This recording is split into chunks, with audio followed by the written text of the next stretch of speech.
Good evening, everyone. This is day 1299, and that's probably not a perfect number, but uh, we'll find out soon. We're going to get all the information. Every day, more and more information is coming out, more and more audio, more and more video, more and more open records, um, compelled by the Office of the Governor. And I want to make that very clear because of some of the information that's coming out. If you're wondering where it's coming from, and there's other open records that are starting to come in now. We've been waiting a long time, a long time. Some of it we've been waiting for over 3 years for it to come, which is illegal. I want everyone to know that not giving us access to public information is illegal. And these agencies and organizations that are funded by the American taxpayer are obligated to keep these records so that we can ask to see them, so that we can see what they're up to, that we can see what our money is being spent on, that we can have oversight of the work that they're doing. And that keeps them on their toes. But when they are emboldened, when there's weaponization of our our agencies, and the the antics that they start doing to cover up everything, because they have turned our agencies into criminal enterprises of extortion, of money laundering, of just up to no good, all kinds of criminal activities. Then it then falls on the people again to uh, ask for these open records requests, to go through all of the open records, which is a lot of work. It's so much work. But this is our duty if we want our freedom. This is our duty for our future. And we just have to, matter of fact, let me see if I have it. I think I have it. I'm talking about something. Um, God is so good. He puts things in. Let me see. Where did I put it? I think I sent it to a friend lately because we were talking about this case, and we were talking about um, our duties with it. Let's see if I can. Yeah. See if I can find it because I think it's really important, though I might not be able to find it tonight. Hold on. I think I have it in a book right in front of me. Hold on.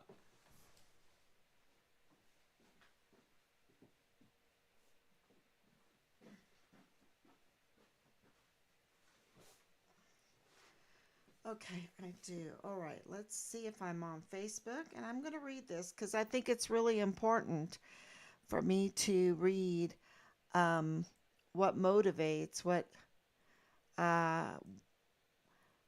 why people should stand up to these criminal enterprises that are powerful, right? But they don't have dominion.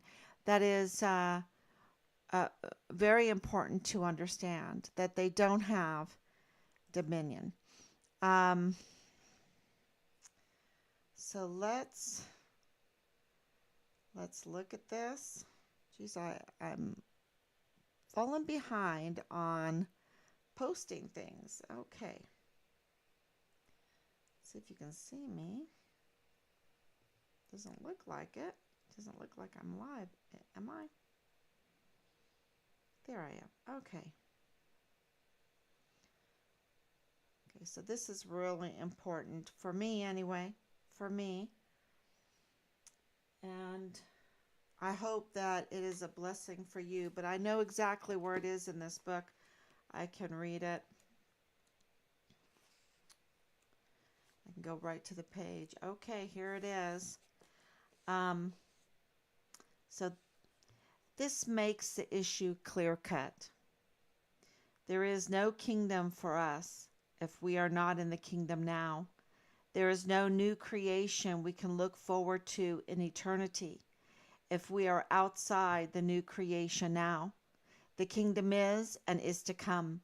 The new heavens and the new earth are and are to come. The fullness is at the end of time, but it is here today in reality. This means that Christians are neglecting their inheritance and failing to make use of their power in Christ. They live in terms of victory tomorrow instead of victory today, in terms of joy tomorrow instead of joy today. How can we enjoy heaven if we cannot enjoy earth? How can we rejoice in the eternal order beyond time when we cannot rejoice in the new creation today? Revelation was written to suffering and troubled Christians, and also to smug and self-satisfied Christians who alike waited for the kingdom to come and felt that the world's problems presented a hindrance to Christ and his kingdom. But Revelation makes clear that the kingdom is now, and that not by evading conflict, responsibility, and suffering, but by assuming it, do Christians and the church gain their inheritance. Both compromise with the world and flight from it assume that Christ is impotent and that his kingdom is in the future and has no power today. Yeah, I'm so glad to read that because if you're, that's like a cheerleader paragraph, right? It's a cheerleader.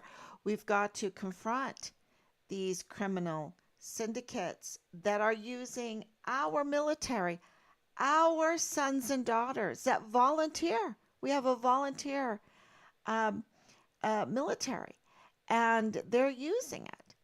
And so uh, they're using our weapons. They're using our ammunition. Wouldn't it be like, I don't know if I would be shocked, but if they had found caches of weapons and ammunition that was used in the August 3rd, was meant to be used or part of, or the weapons that were used in the August 3rd Walmart mass shooting came from, that, and that was from Fort Bliss. I mean, think about it. Um, the reports that we're getting is that there were over 1,000 bullets shot in that Walmart alone. What about in the parking lot? What about over there at the mall? Because we know that shots were fired at the mall. We know that shots were fired in the parking lot. We know people died outside, right? Died being shot outside. Okay. This was, not a lone, uh, a lone wolf situation, and that they are trying to make this narrative where it's a lone wolf situation is uh, is really, really shocking. And what is more shocking is that, I have dug up again Ted Cruz's letter that he wrote in May of 2022. And it is from 1 to 10, if you're going to judge that letter, it's an 11, right? It's an 11. And I dug that up because he is being looked at as con- contending for the lead of the Senate, right? And so it's like, okay, let's dig up that letter. It's a brilliant letter. he got flipped off from Christine Wormuth, the Secretary of the Army. She just, she made him leave with his tail between his legs and not be able to do anything. And and here it is, he was asking really pertinent, amazing questions about our son's case. And it was not allowed by the Secretary of the Army. It was not allowed to be asked in the Army. And of course, the residual effects of 2020 were still going on at that time in the spring of 2022.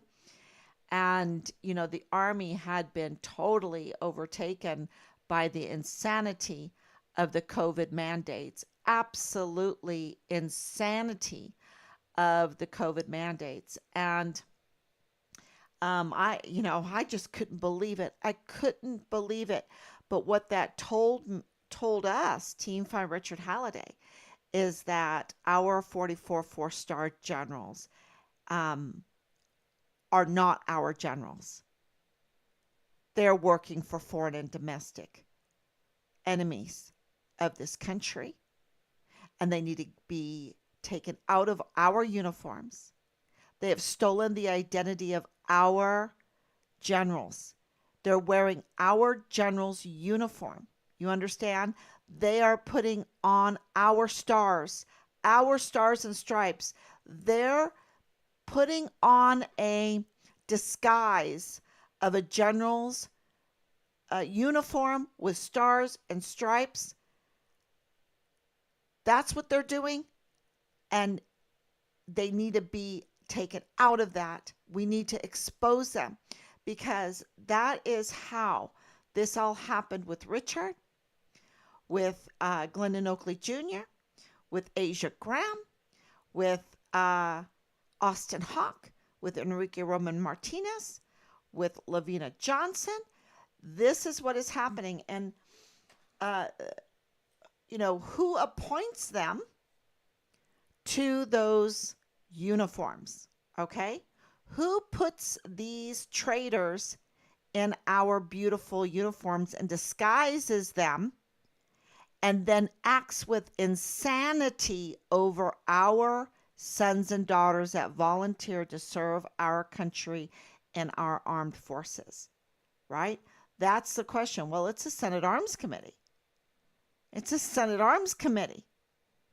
So that's why it's important to dig up Ted Cruz's letter.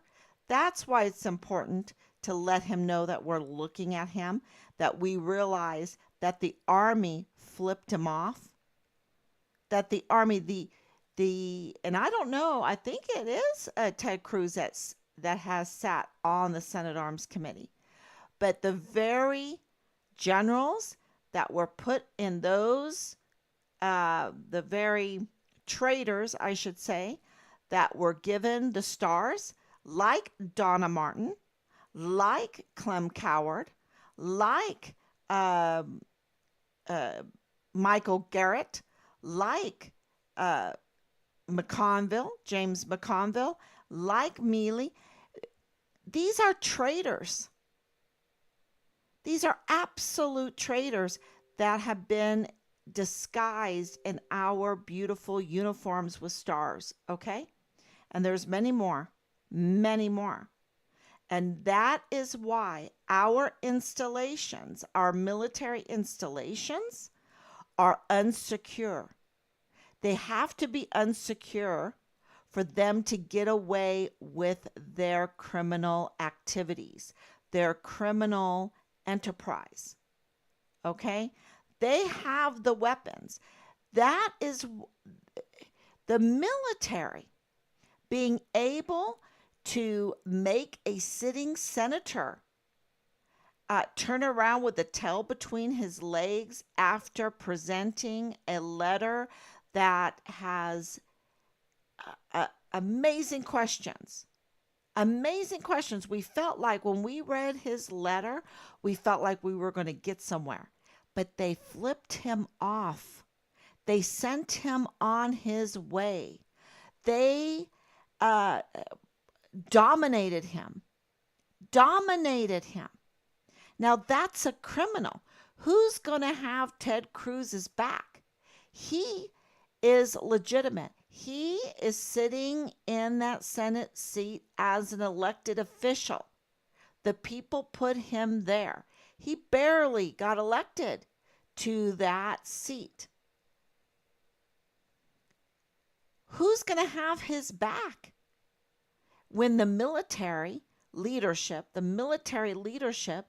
is acting with unlawful, insane orders over our sons and daughters, and then sending a senator that asks questions packing? Go away. Go away. You have no power. And the thing that we have to realize, that I didn't know this until this all happened, and I've gotten this great education out of this whole thing. I mean, if this horror, this disaster, this, anyway, is that Christine Wormuth is like 23 ranks lower than a sitting senator. And yet she acted like she was his general, like she was above him. She needs to be arrested. Christine Wormuth, the Secretary of the Army, needs to be arrested for how she treated Ted Cruz and this letter. Okay? And the questions in the letter. It's absolutely, she needs to be arrested for the sake of our country, for the sake of our volunteer sons and daughters. And if our sons and daughters are not allowed to serve our country, if they are made to follow orders under duress because of fear of being retaliated against and code-reded murdered like Richard was, because he wanted to serve this country, not serve a criminal enterprise, for a foreign and domestic enemy of this country. That is how they're using our military. Is not our military right now. And I'm not the one saying it. Do a little research. I'm just the one saying, oh my gosh, they're right. They are absolutely right. And we have hard evidence proof. Because look at our CID. We have dirty agent Marlon Soto that I spoke with on record for hours and hours and hours and days and hours. And he's a dirty CID agent protecting Tavita Nusa, who's rolling in the hay, having sexual favors with Leilani Hart. He fell for her because she's a pro. She's at Dreams Cabaret, who is notorious for their criminal activities. Read that in the newspapers. And the CID is covering for him when he's having an adulterous, don't forget this is an adulterous, sexual activities with Leilani Hart, who is then bragging that she's controlling the CID, which she had some bragging rights because they were all falling for her. And then to find out that she's having more adulterous sexual activities with other prominent individuals in key positions on Fort Bliss, key positions. Wow. And she is the mother of Richard's platoon leader? She's the mother of Richard's platoon leader and is a suspect in the case. And get this, Tavita Nusa, even though he lost his badge and everything, when Richard went missing, before he went missing, his case began.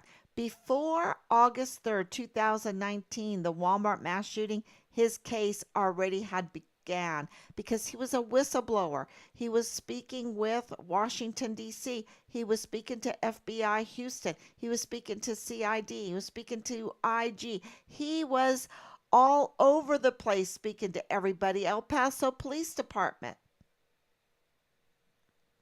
He was whistleblowing. CPS. And who was assigned to his case?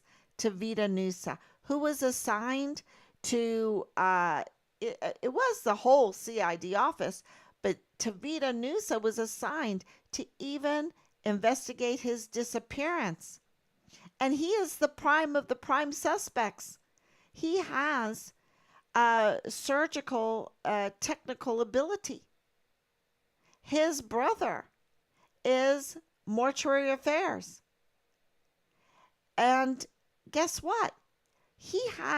There's immigration questions surrounding Tavita Nusa, who put him as a CID agent when he has immigration questions surrounding him and immigration questions surrounding Leilani Hart.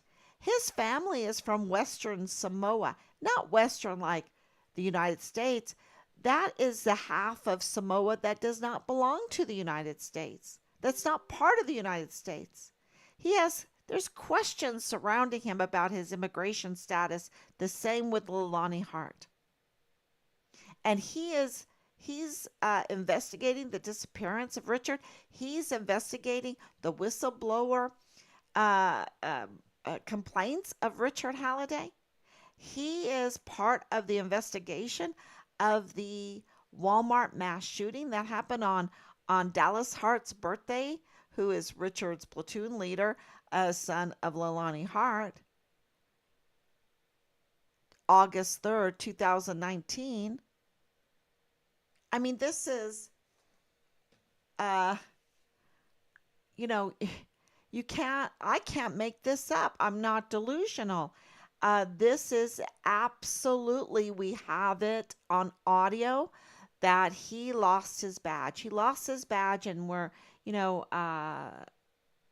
before September 14th of 2022, because that date, he has an incident with the El Paso Police Department on road rage where he tried to, this is a CID agent that lost his badge because,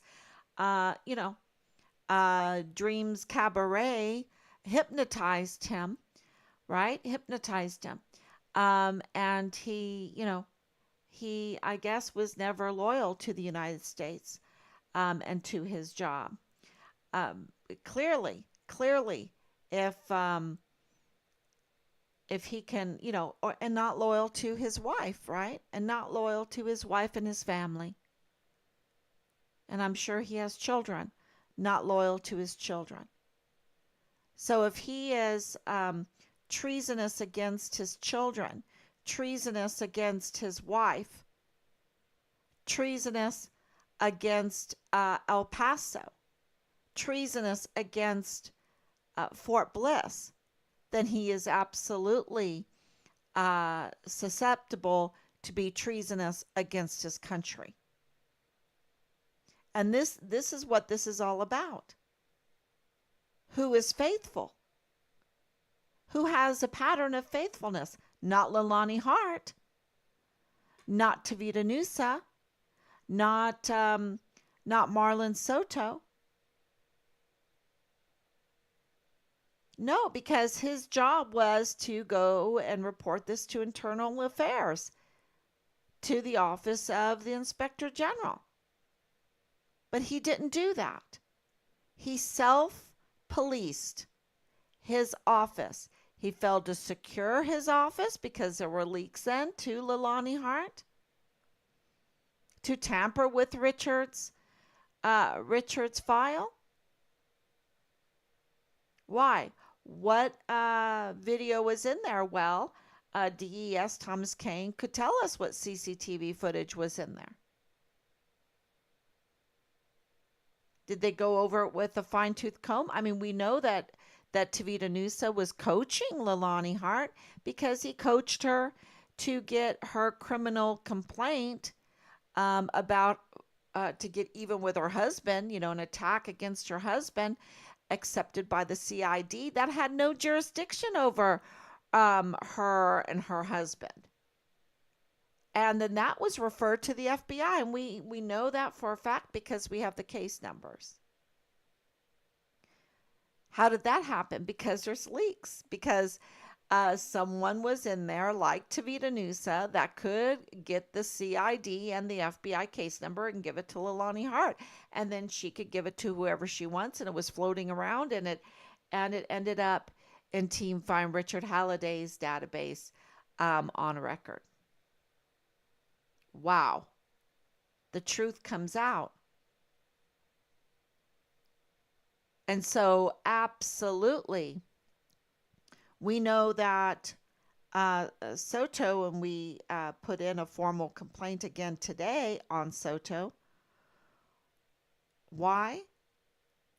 To let everyone know that he did not protect a whistleblower, that in the El Paso record, the El Paso Police Department record, incident record, it shows that he endangered the whistleblower in Richard's case, a key whistleblower in Richard's case, who happens to be a judge, right? They didn't want that because he has so much credibility. And they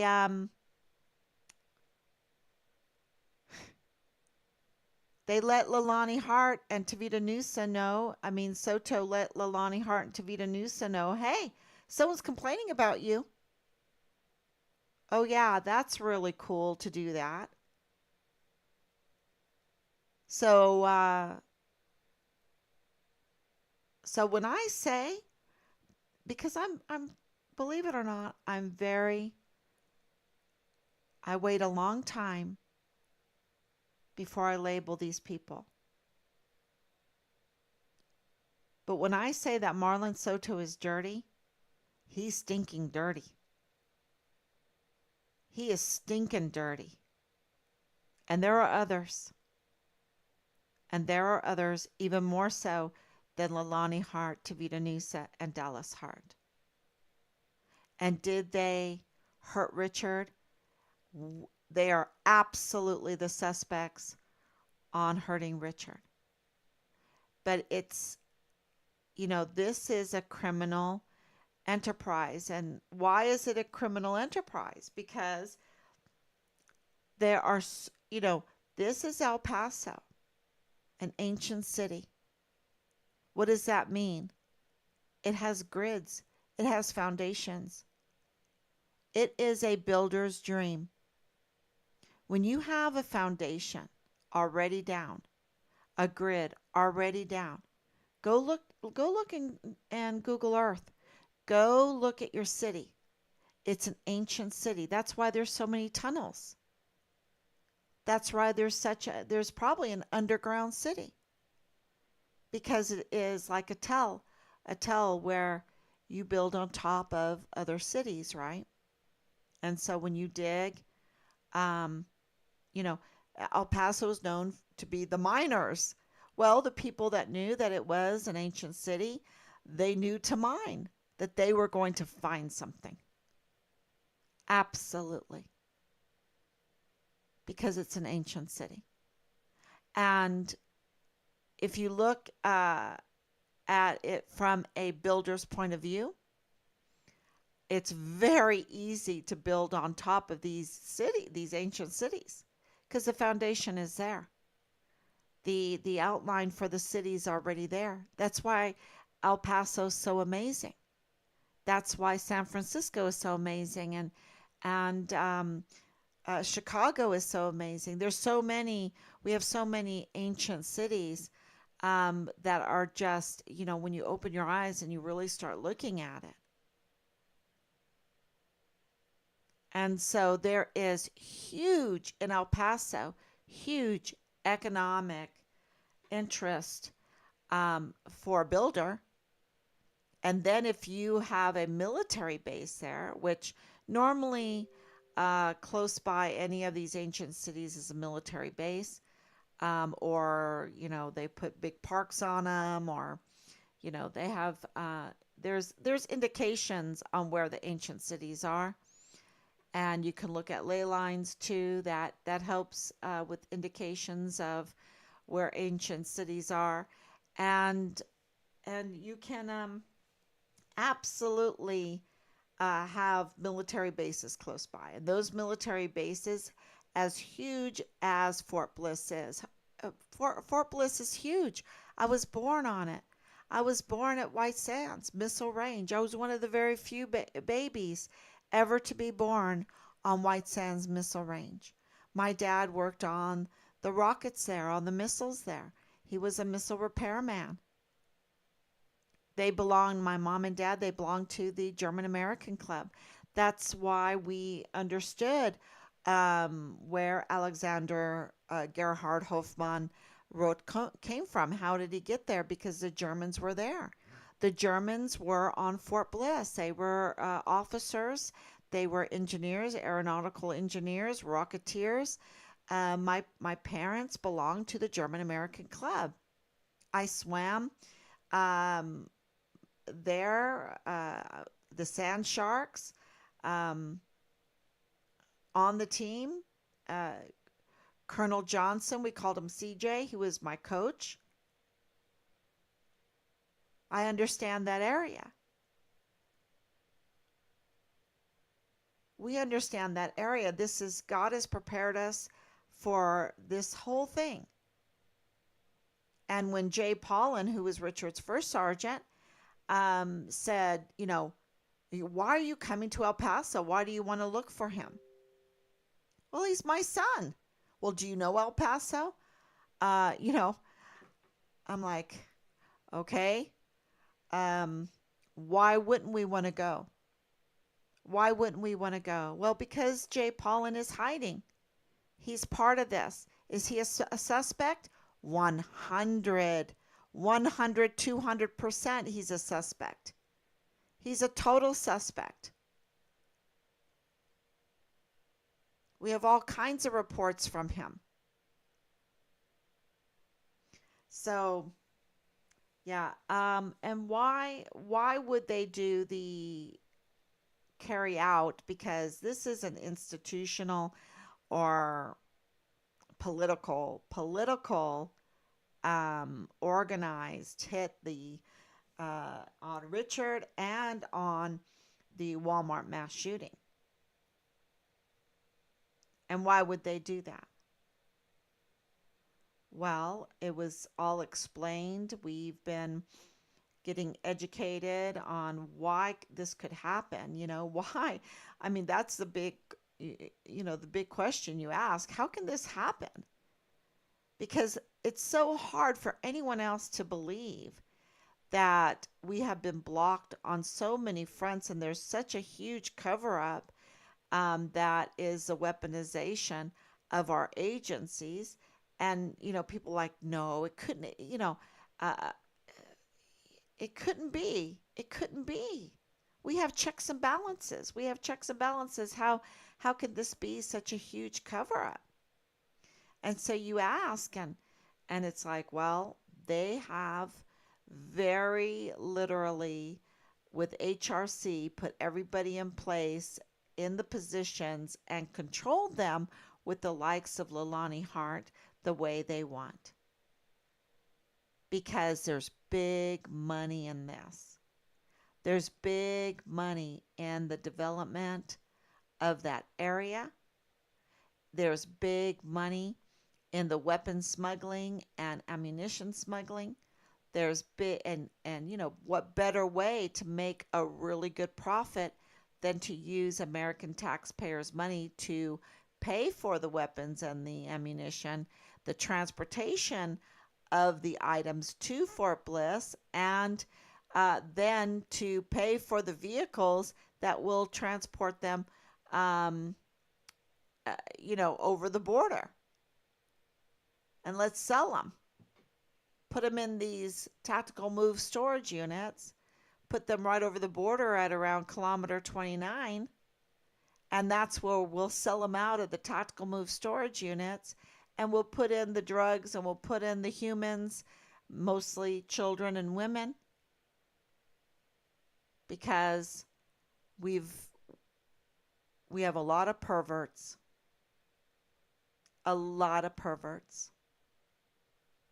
that want the child pornography, which is child torture.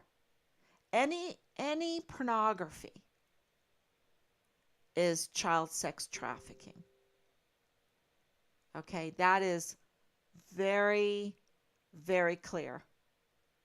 There has to be a grooming in order to have pornography. And that comes through child sex trafficking. Um, so, of course, this is all starting to make sense. And I did put up a meme. We've been working very hard on the memes with Yvonne Rosales and Justin Underwood with Bob Moore of El Paso Matters and also Bill Hicks. And, it is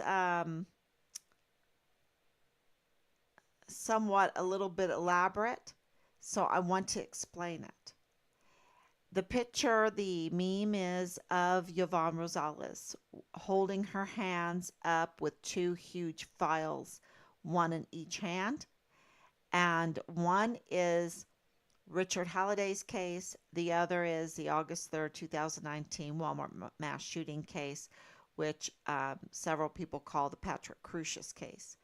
But it really is the whole Walmart mass shooting case.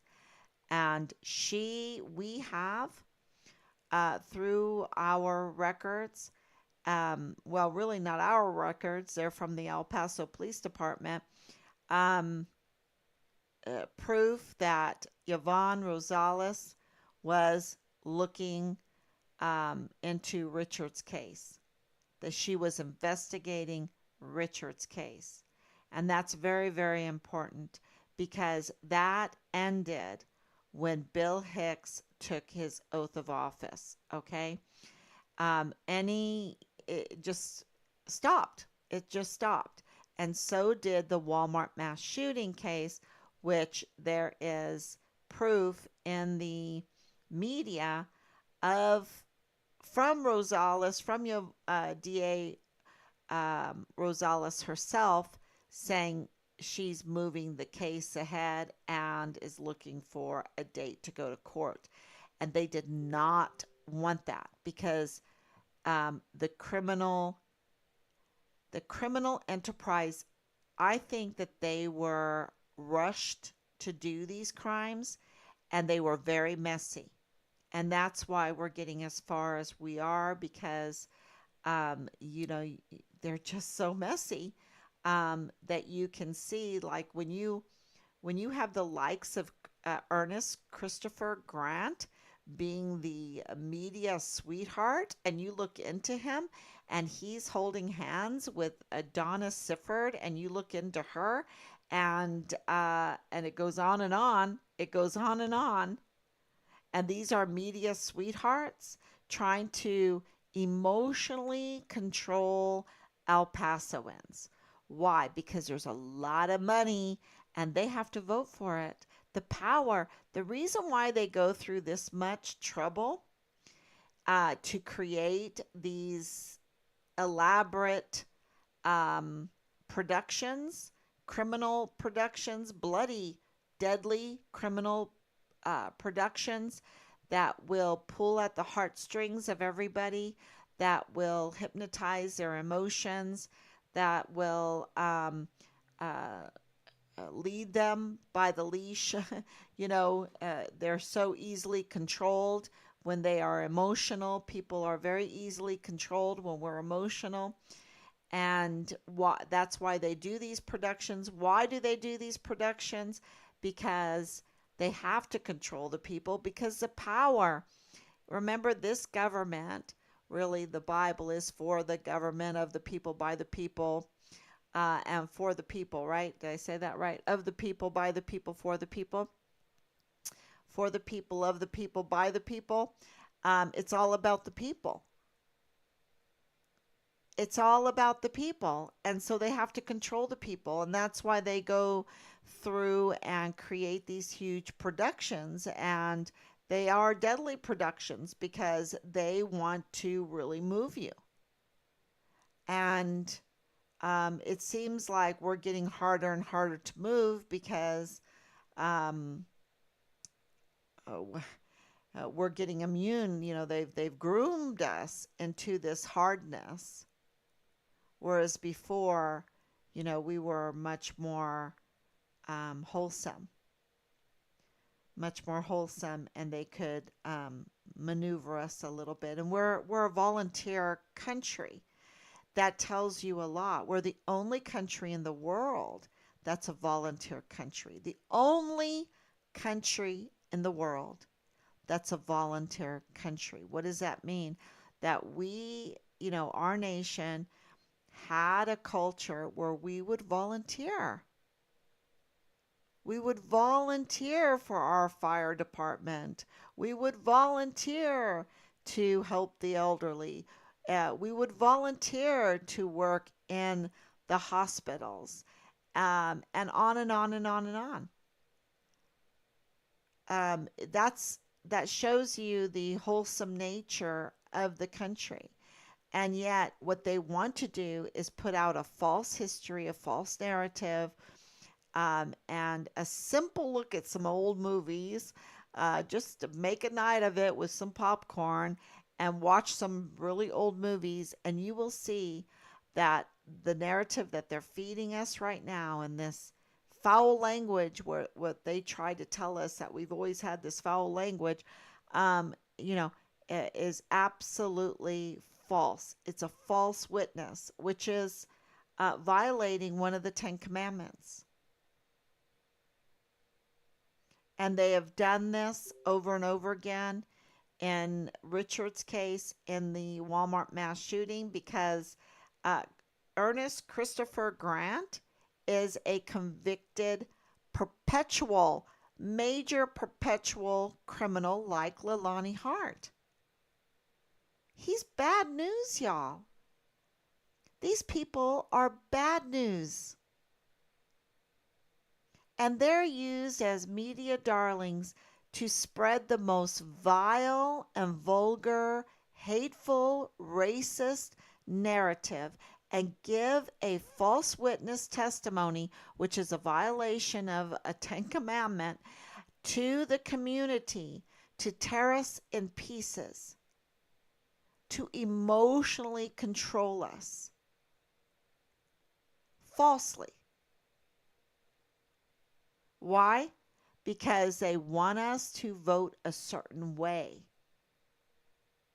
They want and voting is a sacrament, right? It's ordination, the laying on of hands. Who are we going to vote for? Who are we going to say, yes, this is the person? Yes, this is the law, that this is the money. We have to vote for the money to go through. Supposedly, we're supposed to vote for the money to go through. So they need to manipulate us to vote for certain funding, to vote for certain uh, individuals, candidates. So it becomes very political. So the next part of this meme, um, and I should put it up if I can share it, but I was having trouble with that and I never checked it. But the next part, you can go to Facebook and look at it. It's with Rosales, and she's like, let's go to court. And the next is Justin Underwood thinking about Rosa Maria Valdez Garcia, who, is the ex wife of Alexander Hoffman, one of the victims of August 3rd, 2019 mass shooting. And, she did not have a visa. She applied for a visa to come over and said, ex wife, Well, that didn't help her out. She needed to redo that. She needed a lawyer because she wanted the money, and it was a lot of money. It was a lot of money, $70,000 for Juarez. That's she lives in Juarez. That's a lot of money. And so uh, they plotted on how to kill many birds with one stone, or how to carry this out to get rid of Yvonne Rosales and to get uh, Rosa Maria Valdez Garcia what she wanted, and everybody would get what they wanted because they could, if with Rosales out, they could leave the cases in pieces, yet require the taxpayers to pay for the continued investigation. The continued investigation. Remember, Bill Hicks goes, we have a problem 4 years after the case that we don't have evidence. What? You have over 1,000 rounds. You have uh, so many victims, right? But see, if he says about Chris Grant, the truth, and Donna Sifford, the truth, and more, the truth, people will know that this was um, a very, very evil, orchestrated deed, and it wasn't a lone wolf. Now, does that mean that Patrick Crusius is innocent? No, it does mean that he's been falsely represented. And he's going to spend, what, 8,000 years in prison, but he's been falsely represented. And that there's murderers walking the streets. They're protecting murderers because we know, that Memo Garcia, he didn't identify Patrick Crusius as his shooter. And we know that Chris did not throw soda at Patrick Crusius because Patrick Crusius was clean. Even his white soled shoes didn't have a drop of blood. Didn't look like it that they had a drop of blood on them. And that, here the vile, vulgar, racist messaging from Chris Grant, absolutely, and repeated by the criminal media. I mean, they didn't check because let me tell you, if the little team find Richard Halliday can check and find out that he's a criminal, then these major media outlets can definitely, with their tools and money, find out that he's up to no good, that he has connections with criminals, and he is not to be trusted. And you cannot repeat his vile, vulgar, racist messaging that they know will tear people apart. Tear people apart. But we know that that manifesto needs to be scrutinized because no way, I don't buy it. I do not buy it that is Patrick Crusius. No way. Unless it was some kind of fictional homework that he had to do, because we know that Ann Ogle and Thomas Kane were also investigating and researching mass shootings, these manifestos, things like this. That needs to be scrutinized. The whole thing and this whole political, weaponizing it for politics. And that's what that letter is, to whom it may concern. Bill Hicks used his DA seal, his district attorney's seal, politically, illegally, That's why he had to write to whom it may concern. He's not even allowed to do that. He's not even identifying who that letter is for with his seal on it. And I didn't put the seal on that letter. Matter of fact, I need to do that, change that meme to add the seal because that's illegal. And also, he didn't call a press conference. He was kind of like in cahoots with Sean Bernabe, the traitor that is wearing our uniform with our stars, who needs to be arrested, absolutely arrested, who absolutely put our service members in knots with those COVID mandates. Absolutely a criminal, crimes against humanity. I saw it with my own eyes, and who also lied to our face in that task force. Find Richard Halliday over and over and over again with his SJA PP McGee. Oh, yeah. Jag, oh my gosh. Oh my gosh. Couldn't believe it. Couldn't believe the level of traitors in all of this, taking advantage of the distress of a family looking for their missing soldier. Um, just absolutely pure evil. Evil. And I cannot, you know, in the book, there's going to be the list of all the lies that they told us, and it won't even cover all the lies because they told us so many lies. And this is capital punishment type of lies because it's so treasonous. And this same using the uniform, using your DA seal to do politics, to do dirty work, to not even identify who who you're doing it for, using your power for, is absolutely illegal. And then not even to call the PAO in that you promised to do. That's what Sean Bernabe did. But he never did it. And neither did Bill Hicks. He didn't call the press in to give them a fair chance to respond to his illegal activities. No, he leaked it to his buddy, Bob Moore, up to no good. A very bad man. A very bad man. We have tried to, no less than 10 times, try to communicate with him, but he's a bad guy.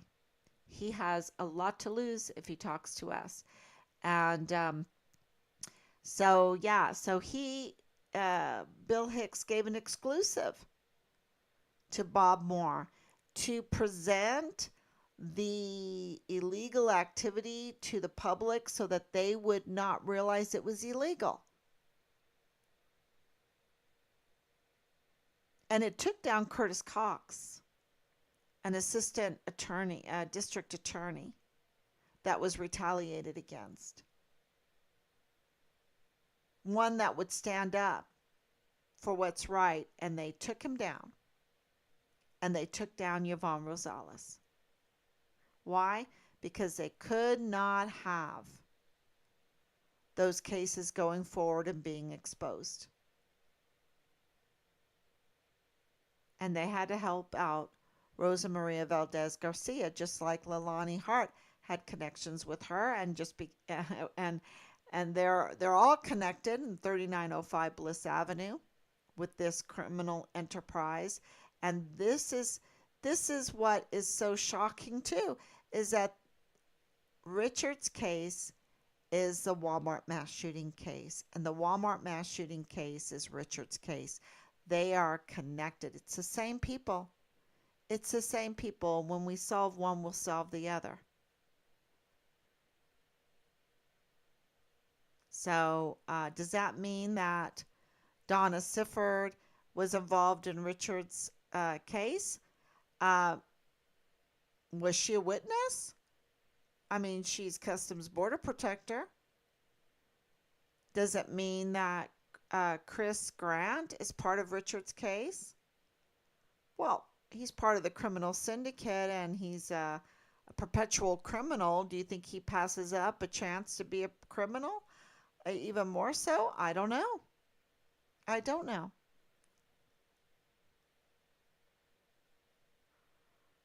I know that all these people are connected through family, connected through their businesses, and they're connected through their properties. Their properties. Because property is a big deal because you have to have property there to stash whatever you're doing, right? And property in Mexico, like at kilometer 29. And it's no coincidence that Tanya Katzen, Danae Katzen's mother, and the Rochas are all connected with Rosa Maria Valdez Garcia and others. And others. It's sad, it really is sad. Hi, Anicia. Hi, Miss Perez. Thank you so much for joining. Thank you for your prayers and thank you for your love. And we are burning the midnight oil. Worse than that, it's at 1 o'clock. It's so late. I'm kind of energized today because I will tell you tomorrow's going to be a really big day. We have some things going on behind the scenes because I will tell you that there are investigations going on right now, that our information and all of the things that we've turned in, they're shaking things up. And, so we just need your prayers. We need you to share. We need you to like and all of that, all of that. And it's all coming out. And you're the power. Don't ever forget that. That's why they go through so much trouble to move you emotionally and please, question everything. Question everything. Question everything that I say. Absolutely question. Um, it's been a very unbelievable journey, hell, absolute hell. And so, and very emotional, everything that we've been through. So, absolutely question. But I can tell you, we have hard evidence after hard evidence after hard evidence. We absolutely know that Tavito Nusa lost his badge. We absolutely know that Marlon Soto was policing himself and withholding information from us and more. We absolutely know that Sean Bernabe was withholding information and lying to us about so many things. We know that Donna Martin was too. We have hard evidence after hard evidence after hard evidence. And now we're into this whole DA's office who's supposed to, their job is to identify crime, document it, and prosecute crime, right? That's what their job is. And that's why, Fannie Willis is in such big trouble. I think she's going to lose everything. I think she's going to, really, she's going to lose everything. And I think that Bill Hicks should lose everything too. Everything. Everything. What he did and what Bob Moore did, Justin Underwood did, and so many others is huge, huge crime. So we have to stand up to that. And we need to save our country. We need to save our service members and, our future. So thank you so much, everyone. God bless you. And I will be back tomorrow, God willing.